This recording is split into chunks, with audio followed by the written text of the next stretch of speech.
हम हरिद्वार से पहुंच गए थे वृंदावन। मुझे कुछ दिन की ऑफ मिली थी तो मैंने सोचा मम्मी को क्यों ना वृंदावन घुमा के लाया जाए। So finally we are hair.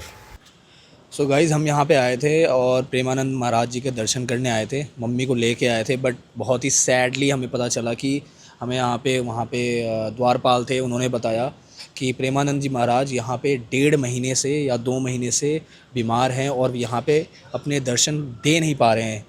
फिर भी श्रद्धालु भक्त जो भी है वो यहाँ खड़े हैं उनके दर्शन के लिए कि क्या पता प्रेमानंद जी महाराज जी यहाँ पे आए और उनको दर्शन दे। वृंदावन में काफ़ी श्रद्धालु उनका वेट कर रहे थे, मंदिर के बाहर सो रहे थे और उनका वेट कर रहे थे कि ताकि महाराज आए और एक बार एक झलक उनको दर्शन दे। आप अपने वे में पूछ के देखो ना, मैंने तो उनसे पूछ लिया है। वो पर वहाँ पे हम रिकॉर्ड नहीं कर सकते, अलाउड नहीं है। बट वो कह रहा था 2 महीने से नहीं आए हैं, तबीयत खराब है। हाँ, वो कह रहे हैं वो यमुना घाट साइड अभी रह रहे हैं, कहीं यहाँ नहीं आते हैं। यहाँ नहीं आते। और दूसरी चीज़ है कि 29 जुलाई को शायद वो आ सकते हैं क्योंकि गुरु पूर्णिमा है। तो उन्होंने बोला गुरु पूर्णिमा को शायद आके दर्शन दे सकते हैं। 1 महीने बाद। 1 महीने बाद एग्जैक्ट, यहाँ से 1 महीने बाद भाई।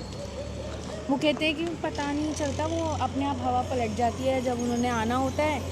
हाँ, सबको दर्शन आज दे मुझे देते पलटी हैं। लग रही है हवा। वेदर फोरकास्ट भी देख के आया था कि आज बारिश होने वाली है। कहते हैं रूप वगैरह सब मतलब अलग मौसम हो जाता है जब महाराज जी ने आना होता है। ऐसा क्या? आसमान तो बहुत प्यारा लग रहा है भाई, क्या पता भाई। यार आ जाए यार, इतनी दूर से आए हैं यार। इस सिर्फ टाइम दर्शन। हाँ, मम्मी तो फुल एक्साइटेड है भाई, प्रेमानंद जी महाराज के दर्शन करने हैं। बुआ भागते भागते आई है कि भाई जल्दी चलो। दर्शन के चक्कर में हम बरसाने भी नहीं गए हैं। बरसाने जा सकते हैं अभी भी, हमारे पास टाइम है। जा सकते हैं। पूछो ना मम्मी कहाँ है, मम्मी से पूछो। बरसाने हम अभी भी जा सकते हैं क्योंकि 5:30 बजे होता है ना बरसाने में। लाइन में बिल्कुल सबसे आगे जाके खड़े हो गए और ये लाइट बार बार आ जा रही है, इसका मतलब ये हिंट है कि मौसम आने वाले हैं, मौसम बदल रहा है। कीर्तन का है। कीर्तन का मिलेगा और महाराज जी नहीं करते थे, वो करते हैं। अच्छा, और सुनने में आ रहा है महाराज जी वो 29 जुलाई तक आएंगे इधर, निश्चित नहीं है।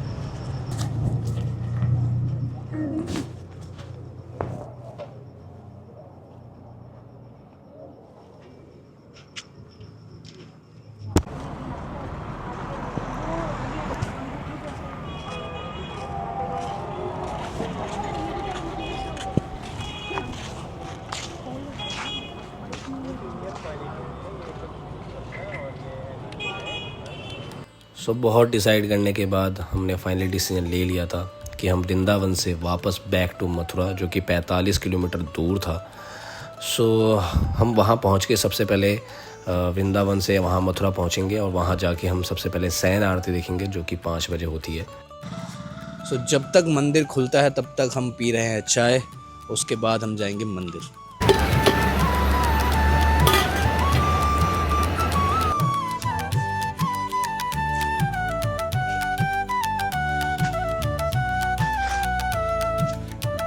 तो गाइस आप टाइम देख सकते हो, हम 4 बजे के करीब यहाँ पहुँच चुके हैं बरसाने में।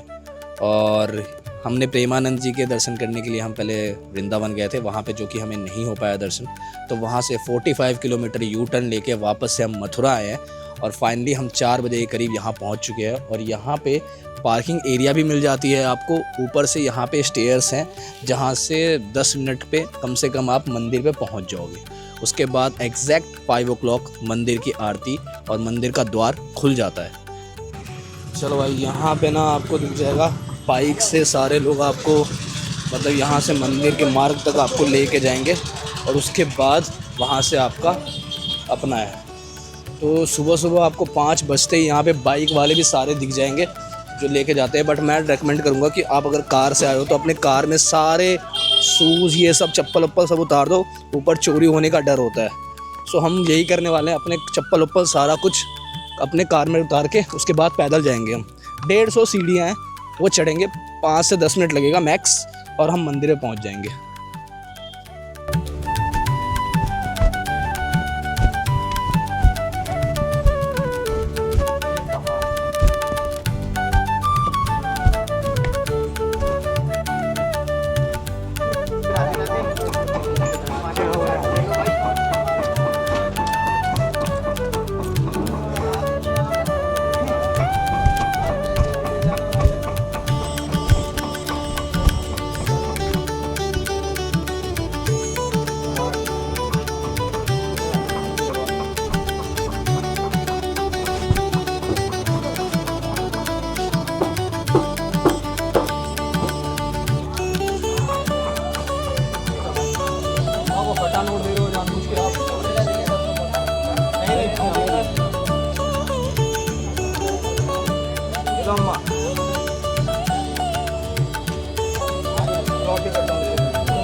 मंदिर के मेन द्वार के पास आपको फ़्रेश होने की सारी सुविधा उपलब्ध हो जाती है।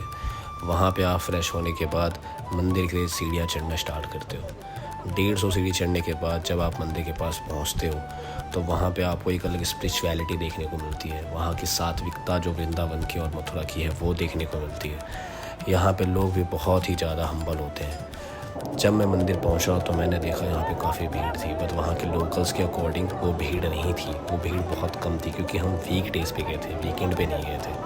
अब यहाँ पे आने के बाद मुझे बहुत भीड़ लग रही थी और यहाँ पे आप देख सकते हो कि मैं कैसे स्ट्रगल करके पंडित जी को अपना थाल देने की कोशिश कर रहा हूँ। बट थोड़ी देर बाद ही मैंने देखा कि हमारे राइट साइड कॉर्नर में एक छोटा सा जगह था जहाँ पे लोग अंदर जा रहे थे और अंदर जाके उनको एक तरह से कह सकते हो आप प्रीमियम दर्शन देखने को मिल रहे थे, बहुत ईजिली दर्शन देखने को मिल रहे थे। तो मैंने सोचा क्यों ना मैं एक जाके इंक्वायरी करूँ वहाँ पे। जब मैंने इंक्वायरी किया तो मुझे पता चला कि वहाँ 200 रुपये पर हेड दे के आप जा सकते हो। तो मैं आपको डेफिनेटली रेकमेंड करूँगा कि अगर आप फैमिली के साथ जा रहे हो तो उनको तो भाई इस तरह से आप ले जा सकते हो। 200 रुपये पर head is not a big deal आपके लिए।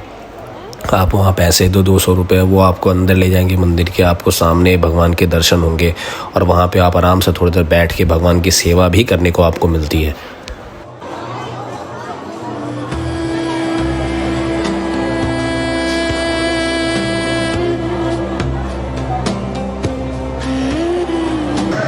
फाइनली गाइस हम पहुँच चुके हैं मंदिर में और यहाँ पे आपको 200 रुपये देके आपको बहुत आराम से यहाँ पे अंदर राधा रानी के दर्शन भी हो जाएंगे।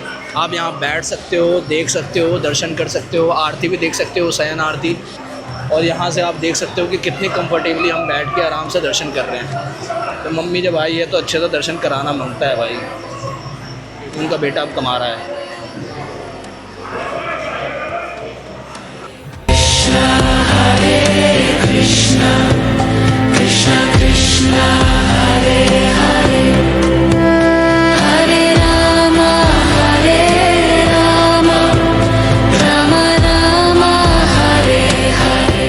मंदिर से निकलते ही आपको पीछे एक बहुत प्यारा दृश्य देखने को मिलता है।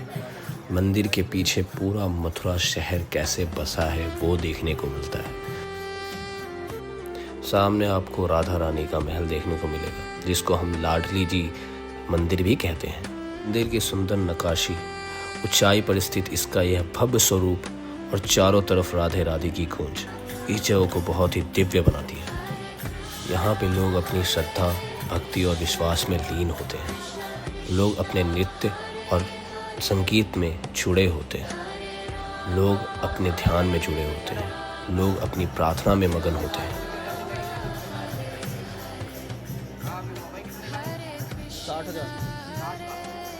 टिकट करके दे दो भैया। गाइस ये है यहाँ की फेमस लस्सी जो कि बहुत मीठी और चीनी जैसे चाशनी, बिल्कुल प्योर लस्सी, एकदम गाढ़ी। ये लो सिम्मी, ट्राई कर। मथुरा आए और लस्सी और पेड़े न चखे तो ये तो नाइंसाफ़ी हो जाएगी ना। लस्सी ये रहेगा मम्मी के लिए स्पेशल। मम्मी को लस्सी मेरे बहुत पसंद है। मम्मी वृंदावन मथुरा की लस्सी ट्राई करो। ये मेरे छोटे भाई के लिए। चल चेक करो गाइस। ला घुमा देता हूँ। भेदभाव क्यों? ये भेदभाव क्यों है भाई? इनमें टूटी फ्रूटी डाल दो। टूटी फ्रूटी डाल दो।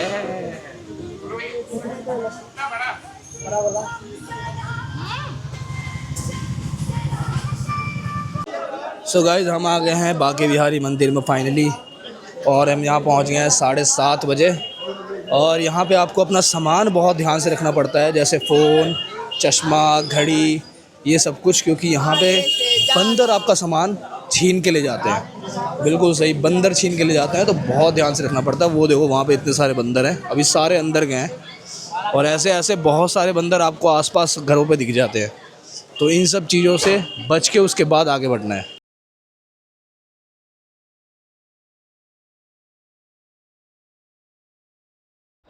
अब हम पहुंच चुके हैं कृष्ण की नगरी वृंदावन। वृंदावन की हर गली में भक्ति और प्रेम महसूस होता है। यहाँ की सुबह मंत्रों और मंदिरों की घंटियों से शुरू होती है। बांके बिहारी जी के दर्शन का अनुभव सच में बहुत ही खास होता है। बांके बिहारी मंदिर वृंदावन में सबसे प्रसिद्ध और श्रद्धेय मंदिर में से एक है।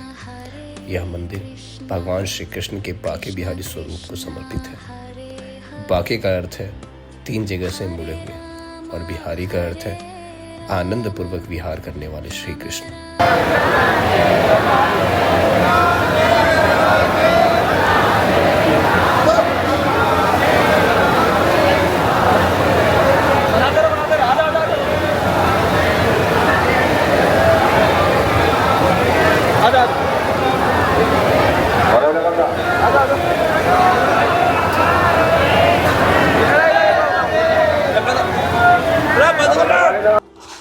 सो फाइनली हमारे बांके बिहारी के दर्शन हो गए हैं, और इसके बाद हम जा रहे हैं निधिवन। निधिवन जाएंगे, क्योंकि फुआ बिल्कुल प्लान करके आ रखी है भाई हमारी कि निधिवन में कैसे कैसे जाना है। उसके बाद इस्कॉन टेम्पल जाना है, देन रात तक प्रेम मंदिर जाके कवर करके, और देन होम। तो उसी अकॉर्डिंग, प्लान के अकॉर्डिंग चल रहे हैं, अभी सब कुछ उसी अकॉर्डिंग हो रहा है। थोड़ा नाश्ता पानी के लिए रुकेंगे, क्योंकि खाली पेट व्रत करके, सब लोग व्रत करके आए हैं, और सारे व्रत करके ही दर्शन किए बांके बिहारी के। सो अब खाने पे मिलते हैं। गए हैं मदन मोहन टेम्पल। यहाँ पे बहुत कम लोग विज़िट करते हैं, बट मैं आपको डेफिनेटली रेकमेंड करने वाला हूँ कि यहाँ पे विज़िट करो। यहाँ के आर्किटेक्ट देखो आप, और यहाँ की चीज़ें देखो, बहुत ही यूनिक सी लग रही है। तो मेरे अकॉर्डिंग तो आपको ये मंदिर भी बिल्कुल टच करना चाहिए अगर आप बांके बिहारी जा रहे हो तो। मदन मोहन मंदिर वृंदावन के सबसे प्राचीन और प्रमुख कृष्ण मंदिरों में से एक माना जाता है। यह यमुना किनारे काली घाट के पास द्वादशादित्य टिले पर स्थित है।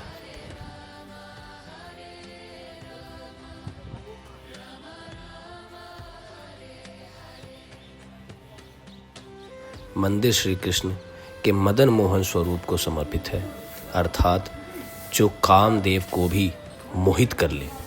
जब मुगल काल आया तो ये 7 ठाकुरों को बाहर भेज दिया गया, जिसमें से 4 ठाकुर बाहर से वापस लौट के यहाँ आ गए, जिनमें से बांके बिहारी, राधा वल्लभ, राधा रमण और बांके बिहारी, राधा वल्लभ, राधा रमण और मदन मोहन जी। 3 ठाकुर जो बाहर रह गए, एक गोविंद देव जी, गोपीनाथ जी और तीसरे काकोरी सरकार, जिनको सावरिया सेठ हुए। ऐसे करके 7 ठाकुर यहाँ 7 संतों ने प्रकट किए थे अलग अलग अपनी भक्ति से, जिनमें से ये आप मदन मोहन जी का दर्शन कर रहे हो। मदन मोहन मतलब कि चौथे तीसरे नंबर पे। अच्छा। हम वृंदावन के सुंदर गलियों से होते हुए अपने नेक्स्ट डेस्टिनेशन निधि भवन की तरफ बढ़ रहे थे। लोगों के निर्देशक का ज़्यादा पालन कर रहे थे और मैप का कम।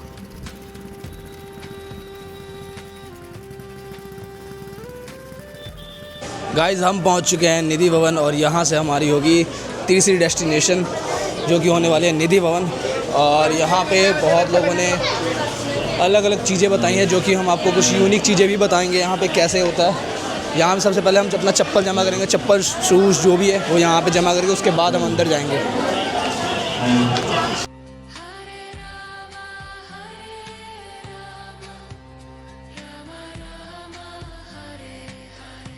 यह है वृंदावन का पावन निधिवन, जो राधा रानी की दिव्य रास लीला से जुड़ी हुई मानी जाती है। जहाँ की अनोखी तुलसी के पेड़ और शांत वातावरण इस स्थान को बहुत ही खास बनाती है।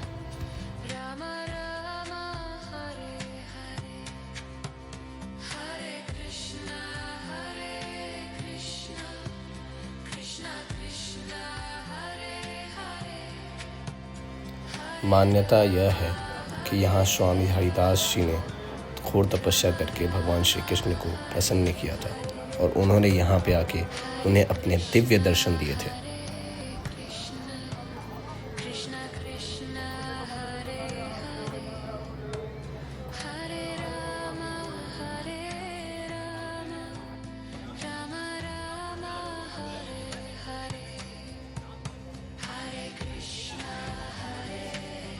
ऐसा कहते हैं कि यहाँ पे जो पेड़ हैं, जो जड़ें हैं, वो आवाज़ करती हैं, रात में भी आवाज़ करती हैं।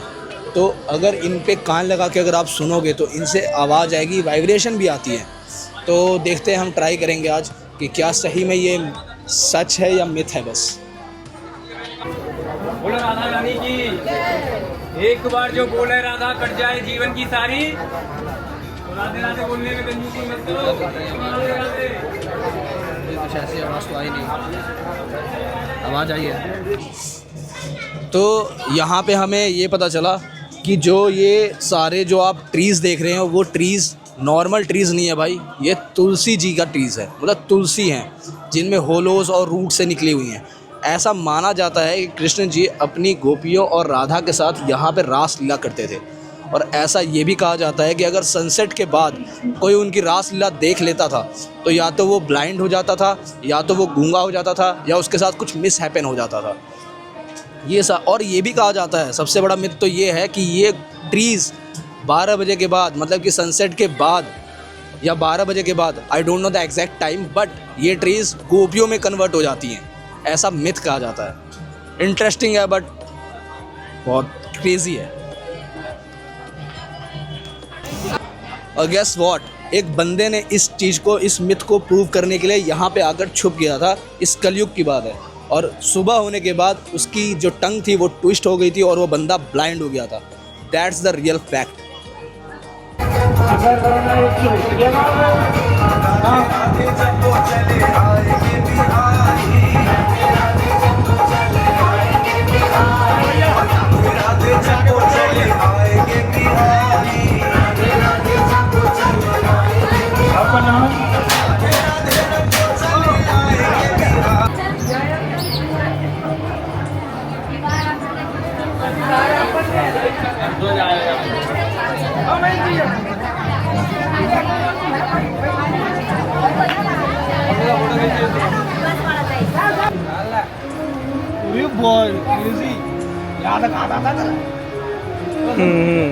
बच्चे के साथ हाथ निकाल दिया।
सो गाइस, हम पहुंच चुके हैं केसी घाट।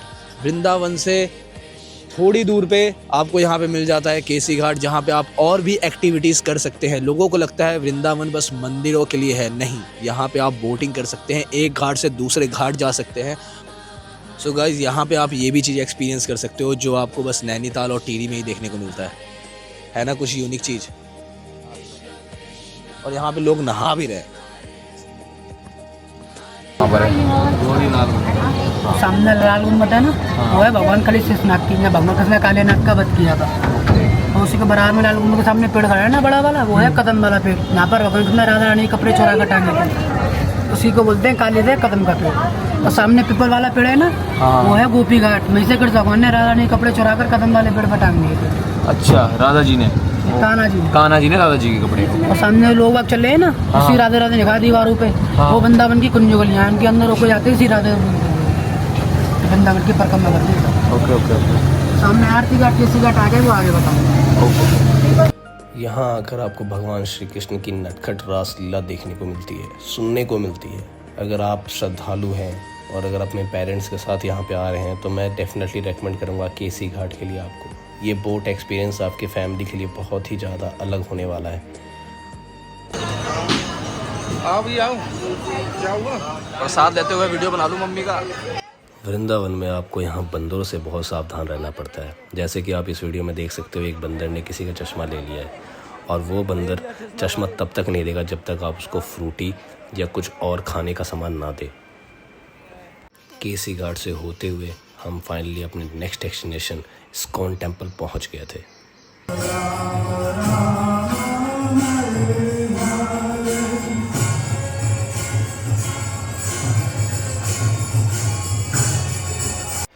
यह है वृंदावन का प्रसिद्ध इस्कॉन मंदिर, जिसे श्री श्री कृष्ण बलराम मंदिर भी कहा जाता है। इसकी स्थापना श्री प्रभुपाद जी ने की थी, जो कि 1975 में हुई थी। यह मंदिर श्री कृष्ण एवं उनके भाई बलराम को समर्पित किया जाता है।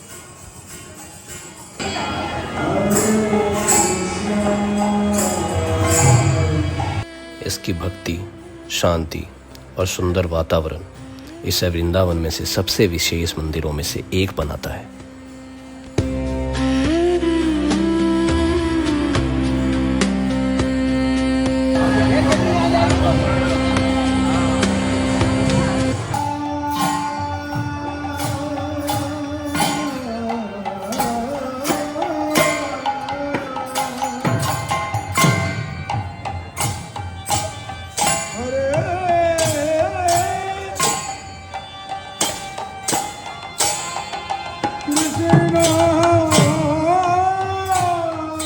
इस्कॉन टेम्पल से होते हुए फाइनली हम पहुंच गए थे अपने फाइनल डेस्टिनेशन प्रेम मंदिर। प्रेम मंदिर जिसकी स्थापना श्री जगत गुरु श्री कृपालु जी महाराज ने कराई थी। मंदिर की अर्धशिला 14 जनवरी 2001 से की गई थी और लगभग 12 वर्षों के निर्माणों के बाद इसे 17 फरवरी 2012 को श्रद्धालुओं के लिए खोला गया था। मंदिर सफ़ेद संगमरमर से बना है और इसकी दीवारों व परिसर में श्री कृष्ण की लीलाओं जैसे गोवर्धन लीला, कालिया नाग दमन लीला और झूलन लीला की सुंदरता झांकियाँ दिखाई देती है। प्रेम मंदिर का नाम दिव्य प्रेम और भक्ति के संदेश का दृश्य दिखाता है।